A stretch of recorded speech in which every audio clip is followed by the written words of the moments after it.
Hello and welcome to Velocro. My name is Bob, and before I get started, I want to thank new subscribers.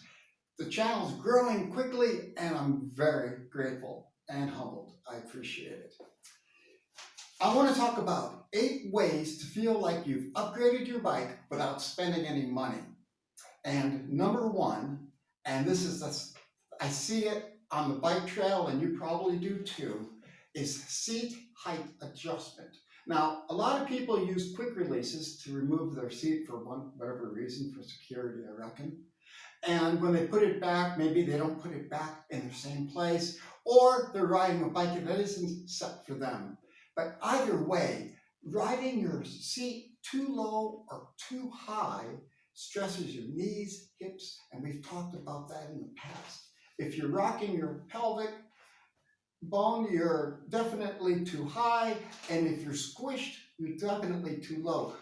A rule of thumb is to put your heel on the pedal, and with your heel, pedal backwards, and if your foot stays gently on the pedal while you're seated, that's rule of thumb to get a baseline. And of course, that all depends on you, on your shoes and your cleat position, but seat position and the knee bend at about approximately 35 degrees. And there's other videos on YouTube that talk about the importance of seat position because it is such a big topic. Number 2, and it probably doesn't come up as much, is stem position.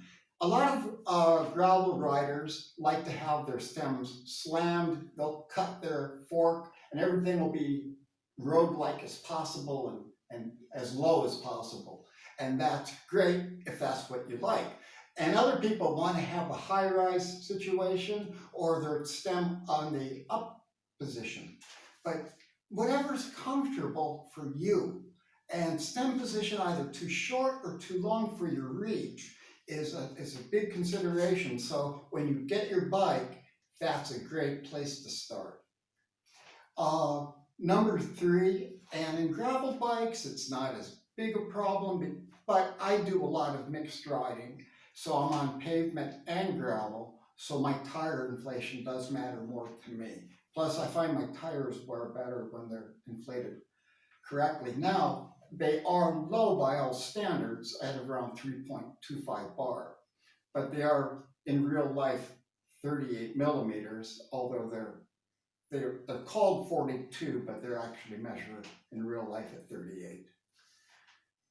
Number 4, and this doesn't come up as often, and now the EXO doesn't have a barrel adjuster, a barrel micro adjuster on it, but many do, and that is indexing the rear derailleur to make sure the cogs and the rollers are properly aligned in each shift, and that's really important.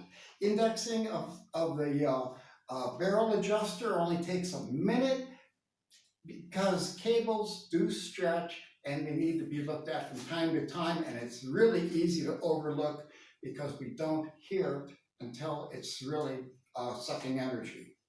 And of course, number 5, and we've talked about chains often, because all of our watts go through our chain.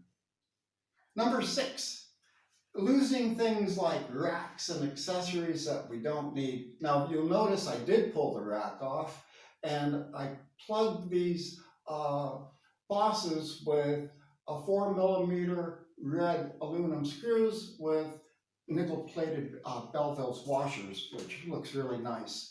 So that's not only plugging the hole, but the red aluminum looks kind of neat. So that's kind of an upgrade too. And I had these in a box, so that was easy. But taking things off the bike we don't need makes sense. Now, I believe mud guards are beneficial. Some people don't like them, but they do protect the bike and my tail, which to me is important. Number 7, and we talked about this a little bit, aerodynamic clothing. Now, a lot of gravel cyclists don't account for air drag, and they'll wear regular short pants that are kind of baggy, and that eats up a lot of energy. If you can wear cycling pants at least that will help clean up quite a bit of aero drag. All of the jerseys should be snug. They don't have to be particularly tight, but snug is good. And number 8, and we've talked about this one in the 3 weights video, is ourselves. Losing a kilo would save us as much as that rack, and it won't cost us very much either. Anyway, don't forget I'll be on vacation August 15th through September 10th, and I genuinely appreciate your indulgence. I'll try to get some videos up from the Mediterranean. I can't promise to be sure, but I will try. So in the meantime, thanks for watching, and don't forget to share and subscribe.